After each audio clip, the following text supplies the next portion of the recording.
Assalamualaikum warahmatullahi wabarakatuh. Pada kesempatan kali ini saya akan berbagi mengenai psikotes matematika. Mengingat soal-soal seperti ini sering kita jumpai dalam proses perekrutan di perusahaan. Oleh karena itu, pada kesempatan kali ini saya akan membahasnya. Soal-soal yang ada di video ini merupakan soal-soal yang sering digunakan oleh perusahaan-perusahaan dalam psikotesnya. 80% soal ini mirip yang digunakan oleh perusahaan-perusahaan. Oleh karena itu, di sini saya akan membahasnya satu persatu. Oke, kita langsung saja ke soal yang pertama. Soal yang pertama saya bacakan terlebih dahulu soalnya. Berapakah jumlah 47 orang dan 9 orang? Di sini kita tinggal jumlahkan saja teman-teman. Di sini dari soal nomor 1 terus ke belakang itu lama-lama semakin sulit. Jadi usahakan nomor 1 sampai ke 10 itu kita mengerjakannya dengan cepat teman-teman. Jadi biar teman-teman tidak kehabisan waktu. Sekarang kita langsung jumlahkan 47 orang dan 9 orang. Berarti 47 plus 9 sama dengan 56 orang.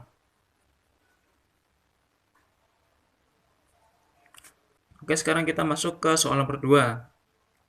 Kalau 6 orang harus membagi Rp480, berapakah yang diperoleh masing-masing? Kita bagi saja teman-teman, berarti Rp480 dibagi 6. 480 dibagi 6. Berarti adalah Rp80.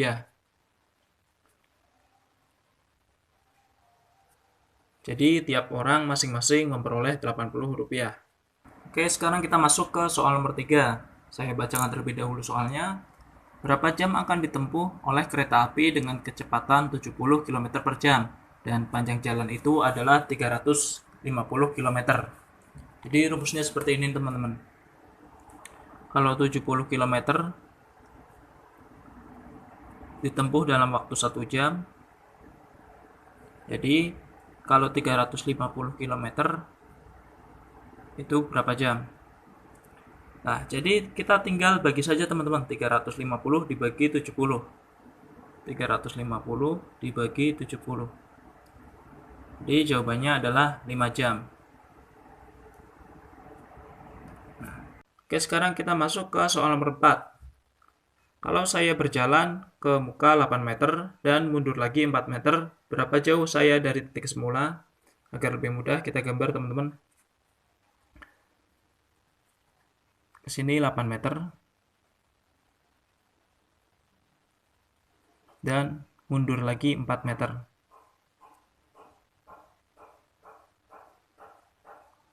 Otomatis berarti 8 dikurangi 4. Jadi jawabannya adalah 4 meter.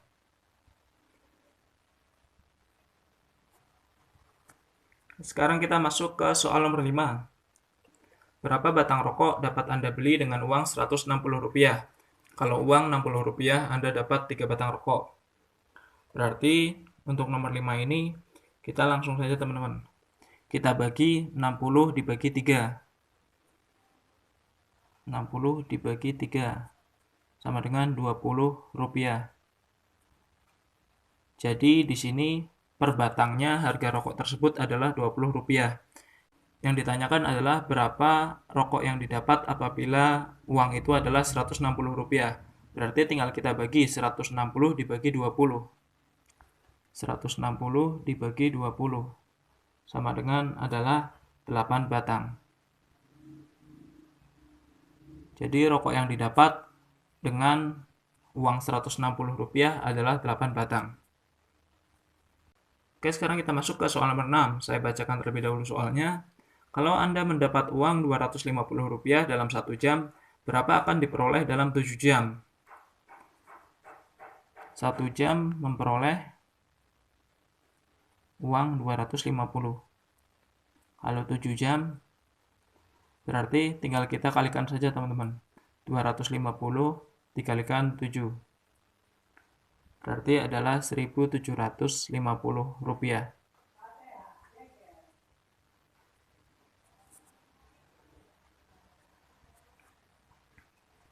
Sekarang kita masuk ke soal nomor 7. Ahmad mempunyai Rp19.000. Ia menerima lagi 7.500 dan mengeluarkan 13.000. Berapa uang Ahmad sekarang? Berarti kita tinggal jumlahkan dengan 7.500, 19.000-nya, dan dikurangi 13.000. 19.000 dijumlahkan dengan 7.500, maka berarti 0,056, 26.500. Dan dia mengeluarkan 13.000, berarti dikurangi 26.500 dikurangi 13.000. Berarti jawabannya adalah 13.500. Nah, berarti sisa uang Ahmad adalah 13.500 rupiah, teman-teman. Sekarang kita masuk ke soal nomor 8. Nah, ini berarti soal yang nomor 8 ini sudah mulai agak sulit, teman-teman. Jadi nomor 1 sampai 7 itu soalnya mudah-mudah.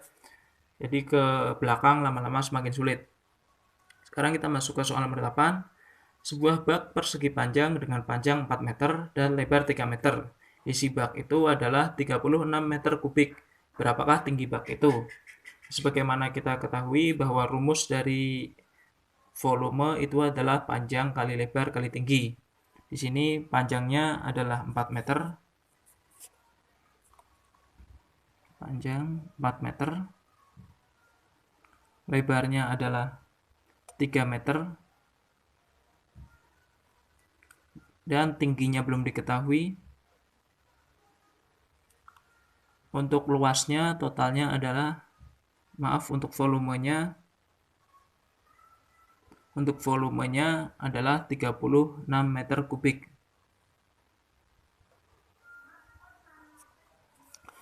Jadi rumusnya kita tulis saja, teman-teman. Panjang kali lebar kali tinggi sama dengan volume. Panjangnya adalah 4 meter. Lebarnya adalah 3 meter. Tingginya belum diketahui. Volumenya adalah 36 meter kubik. Sekarang kita tinggal kalikan. 4 kali 3 sama dengan 12. Kalikan tinggi sama dengan 36 meter kubik. Jadi tingginya adalah, sekarang tinggal bagi, teman-teman. 36 dibagi 12. Mengapa dibagi? Awalnya di sini kan perkalian 12 kali tinggi. Ketika dia pindah ruas ke sebelah kanan, pindah ruas itu adalah melewati sama dengan, teman-teman. Sama dengan ini adalah ruasnya. Ketika pindah ruas ataupun melewati sama dengan, dia yang tadinya perkalian menjadi pembagian. Jadi 36 dibagi 12.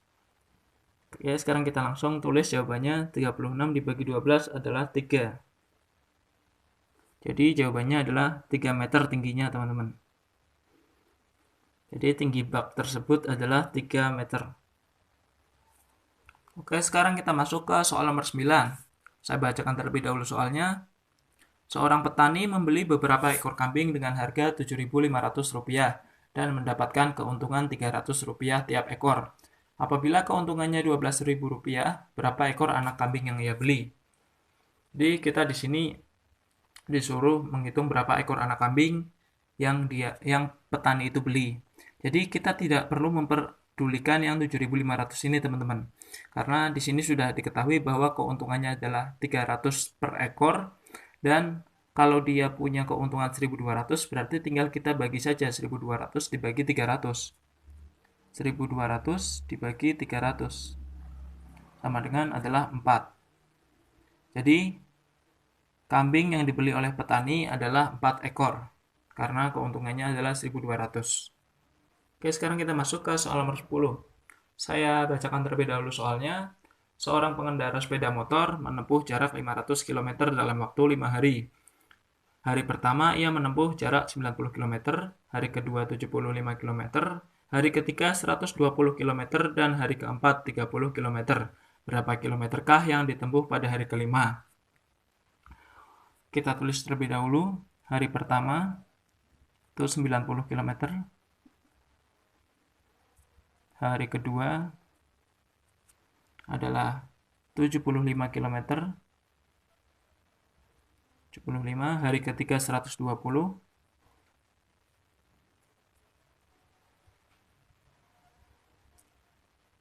hari keempat adalah 30. Sekarang kita jumlahkan terlebih dahulu teman-teman. Total dari hari ke-1 sampai ke hari keempat. 5, 9 tambah 7, 16, 16 tambah 12, 28, 28 tambah 3 sama dengan 31. Jadi totalnya adalah 315 km. Nah, sekarang yang ditanyakan adalah hari kelima. Berapakah yang ditempuh pada hari kelima? Jadi, hari kelimanya tinggal kita kurangi dari total jumlahnya, teman-teman. Totalnya adalah 500. Dikurangi total hari pertama sampai hari keempat. 315. Jadi, jawabannya adalah 185 km untuk hari kelima. Ya. Mudah kan teman-teman? Oke, sekarang kita masuk ke soal nomor 11. Saya bacakan terlebih dahulu soalnya. Saya membeli 3 butir telur dengan harga Rp15 per butir dan 1 kg gula dengan harga Rp120. Berapakah uang kembaliannya bila uang saya adalah Rp1.000? Berarti di sini Rp15 per butir untuk telurnya. Kita membeli 3 butir telur, berarti tinggal 15 dikalikan 3, sama dengan Rp45. Dan membeli gula 1 kg dengan harga Rp120, tambah 120. Jadi 5, 6, Rp165 total belanjaan kita. Nah, uang kita adalah Rp1.000. Berarti untuk kembaliannya tinggal kurangi saja 1000 dikurangi 165. 1000 dikurangi 165. Jadi untuk kembaliannya adalah Rp835.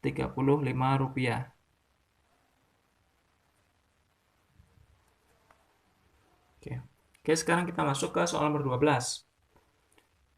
4 orang menggali selokan selama 7 hari. Berapa orang yang diperlukan untuk menggali selokan itu dalam waktu setengah hari? 7 hari memerlukan 4 orang. Nah, kalau setengah hari itu memerlukan berapa orang? Jadi rumusnya itu seperti ini teman-teman. Ini namanya perbandingan berbalik nilai. Rumusnya adalah 7 dibagi setengah dikalikan 4. 7 dibagi setengah dikalikan 4. Awas jangan dibalik ya teman-teman. Jangan setengah dibagi 7 karena hasilnya akan berbeda. Kalau perbandingan berbalik nilai berarti 7 dibagi setengah. 7 dibagi setengah itu adalah 14. 14 dikalikan 4 berarti sama dengan 56. Jadi waktu yang diperlukan untuk menggali selokan selama setengah hari adalah 56 orang. Oke, jawabannya adalah 56 orang teman-teman. Sekarang kita masuk ke soal nomor 13. Kalau 7,5 kg gula merah harganya Rp19, berapakah harga 2,5 kg gula tersebut? Jadi rumusnya seperti ini teman-teman. Kalau ini perbandingan senilai. Kalau 7,5 itu adalah 900, maka kalau 2,5 kg itu rumusnya berarti 2,5 dibagi 7,5 dikalikan 900. 2,5 dibagi 7,5 sama dengan 1/3. Mengapa 1/3? Karena 2,5 dibagi 2,5 itu adalah 1. 7,5 dibagi 2,5 adalah 3. Maka 1/3. Tinggal kita kalikan. 1/3 kalikan 900 sama dengan adalah Rp300. Nomor 13 jawabannya adalah Rp300 teman-teman. Oke, sekarang kita masuk ke soal nomor 14. Ibu membeli 1,5 kg mentega seharga 1.350. Berapa banyak ibu mendapat mentega dengan 3.150 rupiah? Jadi rumusnya seperti ini teman-teman. 1,5 kg itu dengan harga 1.350. Jika uang ibu adalah 3.150, berapakah mentega yang didapat? Itu kan seperti itu pertanyaannya ya teman-teman. Jadi rumusnya adalah 3.150 dibagi 1.350 dikalikan 1,5. Jadi rumusnya seperti ini teman-teman. Oke, biar lebih mudah saya balik ya. Seperti ini, jadi sebelah sini saja saya balik. 3.150 dibagi 1.350 dikalikan 1,5. Nah, jadi kita kalikan terlebih dahulu teman-teman. 3.150 dikalikan 1,5. Maka jawabannya adalah 4.725. Sekarang kita dibagi 1.350. Maka jawabannya adalah 4.725 dibagi 1.350. Jawabannya adalah 3,5 kg. Nah, jadi dengan uang 3.150, ibu dapat membeli 3,5 kg mentega. Oke, sekarang kita masuk ke soal nomor 15. Sebuah mobil berjalan dengan kecepatan rata-rata 30 km per jam dalam cuaca berkabut, dan di hari cerah rata-rata 60 km per jam. Berapa lama waktu yang dibutuhkan untuk jarak sepanjang 210 km jika 2/7 dari perjalanan itu ditimpa kabut? Jadi kita terlebih dahulu menghitung berapa kilometer dari perjalanan yang ditimpa kabut. Jadi rumusnya seperti ini teman-teman. Yang ditimpa kabut adalah kan 2/7. Dari total perjalanannya adalah 210. Berarti tinggal 2/7 dikalikan 210. Maka jawabannya adalah 210 dibagi 7 sama dengan adalah 30. 210 dibagi 7, 30. 30 kalikan 2 sama dengan 60 km. Jadi total yang berkabut perjalanannya adalah 60 km. Sini saya tulis kabut. Nah, yang berkabut adalah 60 km. Sekarang kita menghitung yang tidak berkabut. Berarti yang tidak berkabut adalah sisanya teman-teman. Totalnya kan 210 km total perjalanannya. Yang berkabut 60 km. Otomatis yang tidak berkabut itu sisanya. Berarti tinggal kita kurangi 210 dikurangi 60. 210 dikurangi 60. Sama dengan 150 km. Ini yang tidak berkabut. Tidak berkabut. Nah, sekarang kita sudah mengetahui yang berkabut itu 60 km dan yang tidak berkabut itu 150 km. Yang ditanyakan di sini berapa jam yang diperlukan untuk perjalanan itu. Ya, di sini kan sudah diketahui bahwa kalau berkabut itu 30 km per jam. Sedangkan kalau tidak berkabut itu 60 km per jam. Nah, berarti sekarang kita tinggal hitung. Kalau 60 km dibagi 30. Mengapa? Karena di sini per jamnya adalah 30 km per jam. Jadi 60 dibagi 30 sama dengan berarti 2 jam. Jadi total waktu yang diperlukan untuk perjalanan berkabut adalah 2 jam. Nah, sekarang kita menghitung perjalanan yang tidak berkabutnya atau yang cerah. Jadi tinggal 150 dibagi 60. 150 dibagi 60. Jadi sebelah bawah saja teman-teman biar lebih mudah. 150 dibagi 60. Jadi 150 dibagi 60 adalah 2,5 jam. Nah, jadi yang berkabut total perjalanannya adalah 2 jam. Yang cerah atau tidak berkabut itu totalnya adalah 2,5 jam. Sekarang tinggal kita jumlahkan 2 jam tambah 2,5 jam. Sama dengan 4,5 jam. Jadi ini jumlahkan dengan yang ini teman-teman. jadi 4,5 jam. Di perjalanan total waktu yang diperlukan adalah 4,5 jam. Oke, sekarang kita masuk ke soal nomor 16. Saya bacakan terlebih dahulu soalnya. Suatu pintu air di suatu tempat mempunyai 523 cabang saluran. Dalam satu minggu terpakai 8.891 liter air. Berapa liter air rata-rata yang dipakai oleh tiap-tiap keluarga dalam waktu itu? Jadi tinggal kita bagi saja teman-teman. 8.891 liter dibagi 523. 8891 dibagi 523 sama dengan 17 liter. Jadi air yang diperlukan adalah 17 per liter per minggu. Jadi tiap-tiap keluarga itu memakai 17 liter air dalam satu minggu. Karena 8891 dibagi 523. Oke, sekarang kita masuk ke soal nomor 17 sekaligus soal terakhir teman-teman. Saya bacakan terlebih dahulu soalnya. Seorang tukang untuk membuat jalan harus memasang ubin panjangnya 6 dm dan lebarnya 40 cm. Ia membutuhkan 600 buah ubin. Berapa meter persigikah luas jalan itu? Saya tulis terlebih dahulu panjang ubin. Saya tulis ini panjangnya itu P saja ya teman-teman agar lebih mudah. 6 dm. Panjangnya 6 dm dan lebarnya adalah 40 cm. Lebar ubin 40 cm.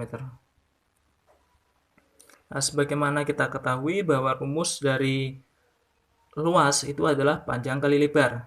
Oleh karena itu harus disamakan terlebih dahulu. Kita samakan terlebih dahulu ininya, satuannya. Jadi yang ini kan desimeter dan yang ini satuannya itu cm. Jadi kita rubah terlebih dahulu yang cm ini kita rubah ke desimeter. Jadinya adalah 4 desimeter. Mengapa 4 desimeter? Karena diagramnya seperti ini teman-teman. Di sini itu meter, di sini desimeter, dan di sini sentimeter. Lah, apabila dari sentimeter naik ke desimeter, itu yang tadinya 40, itu nolnya dihilangkan kalau naik. Ini kan naik ya teman-teman. Dari sentimeter ke desimeter. Itu nolnya dihilangkan menjadi 4 saja. Nah, sebaliknya, apabila umpamanya kita ingin merubah yang desimeter ini, ingin kita rubah menjadi sentimeter, maka jadinya 60 cm. Karena dia turun dari desimeter ke sentimeter. Nah, jadi kalau turun ini kita kalikan 10, kalau naik itu kita bagi 10 teman-teman. Jadi rumusnya seperti itu. Sekarang kita tulis teman-teman. Luasnya. Luasnya adalah panjang kali lebar. Jadi panjangnya adalah 6 dan lebarnya adalah 4. Jadi totalnya luasnya adalah 24 desimeter persegi. Nah, ini adalah luas satuan itunya teman-teman. Jadi ini luas dalam satu ubinnya. Nah, di sini ditulis ia membutuhkan 600 buah ubin. Berarti tinggal kita kalikan. 600 dikalikan 24. 600 dikalikan 24 sama dengan 14.400 desimeter persegi. Nah, kita di sini sudah mengetahui total keseluruhan yang dibutuhkan 600 buah. 600 buah adalah luasnya totalnya adalah 14.400 desimeter persegi. Sekarang, sedangkan di sini yang ditanyakan adalah berapa meter persegi luas jalan tersebut. Di sini awalnya adalah desimeter persegi. Sekarang kita rubah menjadi meter persegi. Jadi, kalau kita rubah menjadi meter persegi, jawabannya hanyalah 140 meter persegi. Jadi jawabannya kalau kita rubah dari desimeter persegi ke meter persegi adalah yang tadinya 14.400 menjadi 144 meter persegi. Mengapa nolnya hilang 2? Karena kalau diagram dari meter persegi itu dikuranginya 2 teman-teman. Jadi di sini meter, di sini desimeter, dan di sini sentimeter. Nah, di sini persegi, persegi, dan persegi. Nah, kalau umpamanya meter ke desimeter, itu yang tadinya umpamanya 1 menjadi 100 teman-teman. Nah, sedangkan kalau yang desimeter yang tadinya umpamanya di sininya 100, kalau berubah ke meter hanya jadinya 1. Jadi nolnya hilang 2. Tidak seperti yang atas tadi hanya 1, teman-teman. Jadi desimeter kalau ke meter itu yang tadinya nolnya ada 2 ini hilang, teman-teman. Ini kalau ada lambangnya persegi. Kalau nggak ada hanya hilang 1. Kalau yang nggak ada lambang perseginya. Jadi jawabannya nomor 17 adalah 144 meter persegi. Oke, mungkin itu saja dari saya. Kurang lebihnya mohon maaf.